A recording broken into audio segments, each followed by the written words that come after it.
Subscribe చేయకుండానే చూసేస్తున్నారు. Subscribe చేసి పక్కన ఉండే బెల్ ఐకాన్ని కూడా ప్రెస్ చేయడం మర్చిపోవద్దు ప్లీజ్. బీచ్ నెంబర్ 3 ఇది.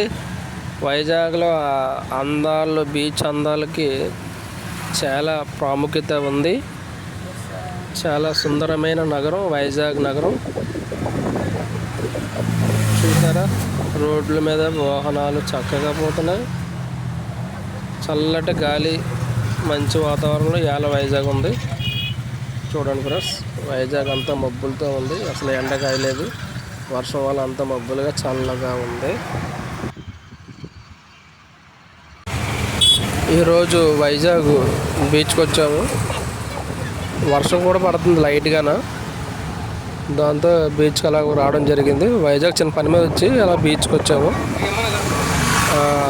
ఇప్పుడు చూసారా, పెద్ద పెద్ద అలలతో ఎలా ఉందో సముద్రం. కొంచెం బురద వాటర్ కూడా ఉంది, ఎందుకంటే వర్షం నీరంతా సముద్రంలో వచ్చి కలుస్తుంది కదా, కాలంలోంచి వచ్చి. దానివల్ల వాటర్ చేంజ్ అయింది. ఈ టైంలో కూడా ఎవరో సముద్రంలో దగ్గరికి వచ్చిన వాళ్ళు సముద్రంలో ములగద్దు, స్నానాలు చేయొద్దు. ఎందుకంటే చాలా పెద్ద పెద్ద అలలు వస్తాయి, వెనక్కి తీసుకెళ్ళిపోతాయి. చాలా ప్రమాదం.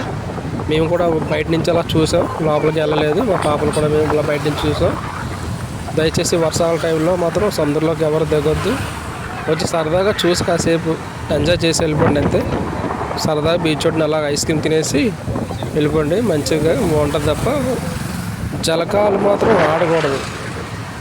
చల్లగా కవర్ చెట్ల మధ్యలో కూర్చొని ఏ పుల్ల వేసో కప్పు వేసో తినేసి వెళ్ళిపోండి. ఈ అలల్లో బాగా ఎంజాయ్ చేయండి. Okay friends, be careful. పెద్ద అల వచ్చింది. నా ప్యాంట్ మొత్తం తడిపేసింది, కొత్త తడిసిపోయింది.